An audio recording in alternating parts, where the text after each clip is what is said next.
You're still with On the Record. Joining us now via Skype is Busisiwe Nkosi. She's convener Anti-Racism Week at the Ahmed Kathrada Foundation.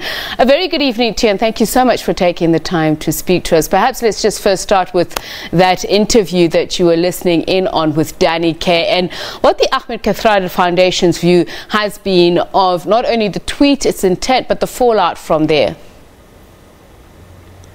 I think when I, for one, came across Danny's tweet on Twitter, I was moved, but at the same time, I saw this role model who's speaking out about or on racism, and something that we are applauding as a foundation. So I'd just like to ask your view on some of the confusion by some people and the criticism that's being laid at his feet about owning up to this white privilege. Some say it's become a form of white indictment, owning up to white privilege. What are your thoughts on that?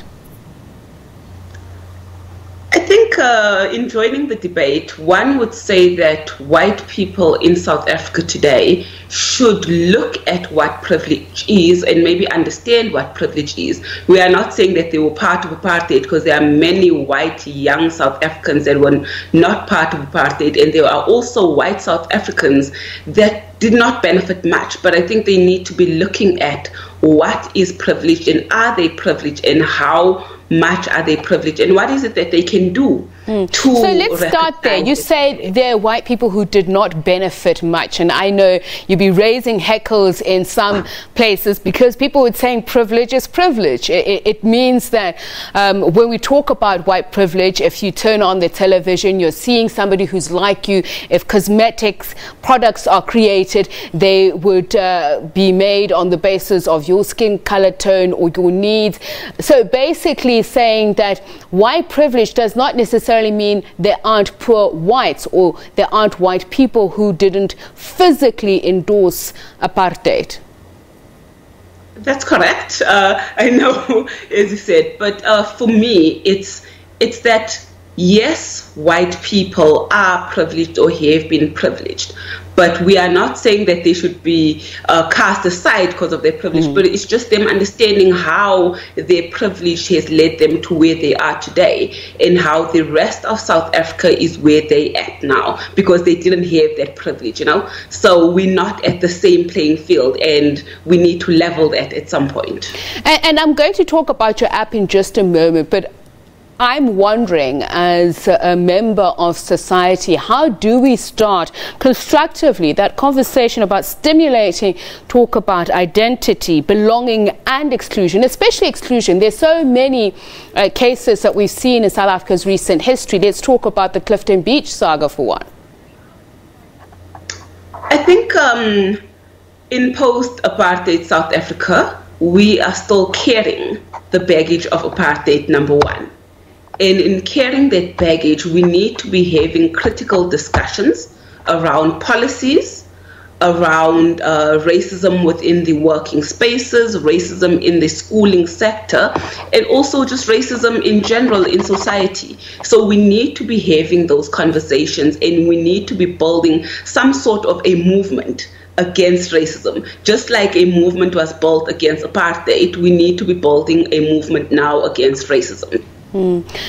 So I'm thinking of this app that you've launched for people to be able to report racial incidents. I want to understand, what is the bulk nature of these reports? I'm thinking, are they anywhere near the Penny Sparrows, Vicky Momberg's types of incidents, or are there some seemingly innocuous incidents that people feel offended by and racially discriminated against? From the piloting phase, so the app was piloted last year, and it will be officially launched on the 19th. But from the pilot year, we have realized that the cases that are being reported are across borders. So it's people who feel that they have been offended in one way or another in the usage of words against them. It's also people who are feeling that they're being discriminated, and some is overt racism, but some is not just that clear. And that's the thing, in a place where something is systemic, it almost easier to point out as deliberately excluding you or ensuring that you are not part of exercising certain rights or privileges. But in cases where it's intangible, I just want to understand, how are people able to identify that they believe that this is a racist incident for them? I think the racism itself is a problem in some cases or incidences, and at times there's no evidence to play. But we have been trying to teach people what racism itself is and what is just unconscious biases.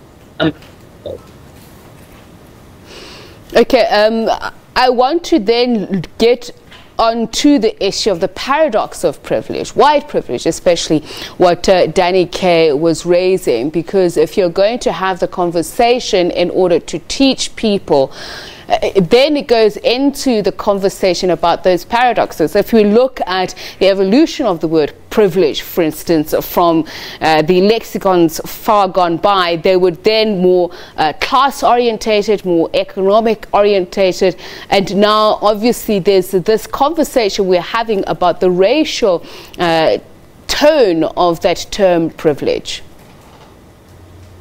So I think the word privilege is like racism in a way, because no one wants to be called racist, because racists are deemed as bad people.